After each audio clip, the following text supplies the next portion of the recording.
இந்திய அரசியல் அமைப்பு சாசனத்தினுடைய முன்னுரையிலே இந்திய குடிமகன் ஒவ்வொருவருக்கும் ஒரு 4 விஷயத்தை சொல்லி இந்த 4லும் சம உரிமை இருக்கிறது என்று அந்த இந்திய அரசியலமைப்பு சாசனத்தினுடைய முன்னுரையில் சொல்லப்பட்டிருப்பதை தொடர்ந்து சொல்லப்பட்டு கொண்டே இருக்கிறது என்பதையும் நாம் பார்க்கிறோம். லிபர்ட்டி, சுதந்திரம். லிபர்ட்டின்னு சொன்னால் சுதந்திரம். இந்த தேசத்திலே எல்லோருக்கும் எல்லா விதமான சுதந்திரங்களும் இருக்கிறது. தமிழில் ஒரு அறிஞன் சொன்னான், சுதந்திரம் எனது பிறப்புரிமை, சுதந்திரம் எனது பிறப்புரிமை என்று சொன்னான். ஆக இந்த தேசத்தில் பிறக்கிற எல்லோருக்குமே லிபர்ட்டி என்று சொல்லப்படக்கூடிய சுதந்திரம் இருக்கிறது என்று அந்த முன்னுரையிலே முதலாவதாக குறிப்பிடப்பட்டிருக்கிறது. இரண்டாவதாக ஜஸ்டிஸ், சமநீதி. ஆளுக்கு ஒரு நீதி இல்லாமல் சமநீதி என்று சொல்லி ஜஸ்டிஸ் அந்த இந்திய அரசியலமைப்பு சாசனத்துடைய முன்னுரையிலே குறிப்பிடப்பட்டிருக்கிறது. அது எல்லோருக்கும் ஆனது, சமநீதி. மூன்றாவதாக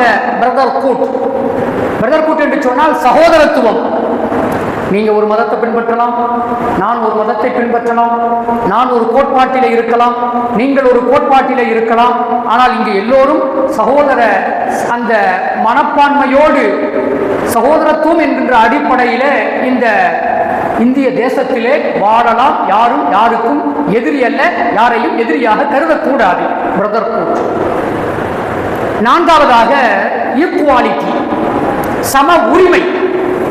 உனக்கு என்ன உரிமை கொடுக்கப்படுகிறதோ அதே உரிமை எனக்கும், எனக்கு என்ன உரிமை கொடுக்கப்படுகிறதோ அதே உரிமை உனக்கும் என்று சொல்லி இந்த தேசத்தினுடைய ஒவ்வொரு குடிமகனுக்கும் ஈக்குவாலிட்டி, சம உரிமை இருக்கிறது என்று சொல்லி இந்த 4 விஷயங்களை முன்னுரையில் முதல்ல கொடுத்துட்டு தான் அப்புறம் இந்திய சாசனத்தினுடைய அமைப்பே என்னென்ன அப்படின்னு சொல்லிட்டு ஒவ்வொன்றாக அது எழுதப்படுகிறது, தொகுக்கப்படுகிறது என்பதை நாம் பார்க்கிறோம். இதை தொடர்ந்து சொல்லிக்கிட்டே வர்றாங்க.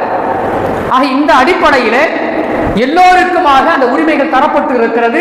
இந்த தேசத்தில் இருக்கக்கூடிய முஸ்லிம்களுக்கும் அது கொடுக்கப்பட்டிருக்கிறது என்பதை நாம் அவ்வப்பொழுது நினைவுபடுத்திக் கொண்டே இருக்க வேண்டியிருக்கிறது. ஏன்னு சொன்னா முஸ்லிம் சமூகத்தை பொறுத்தவரையிலே இந்த 4 உரிமைகளும், மேலே சொன்ன 4 உரிமைகளும் இருக்கிறதே, அது இன்று சந்தேகத்திற்குரியதாக ஆக்கப்பட்டு விட்டது என்பது நிதர்சனமான செய்திகளாக இருக்கிறது. அதற்கு நாம் பல எடுத்துக்காட்டுகளை நாம் சொல்லலாம். இந்த தேசத்திலே இந்த 4ம் முஸ்லிம்களை பொறுத்த அளவிலே ஏட்டிலே எழுதப்பட்டிருக்கிறதே தவிர செயல்பாட்டிலே அது சந்தேகங்களை கொடுக்கிற அளவிற்கான செயல்பாடுகள் தான் இந்த தேசத்தில் அவ்வப்பொழுது நடந்து கொண்டிருக்கிறது என்பதை நாம் நினைவுபடுத்திக் கொள்ள வேண்டிய நிலையிலே இருக்கிறோம். அன்பிற்கினியவர்களே,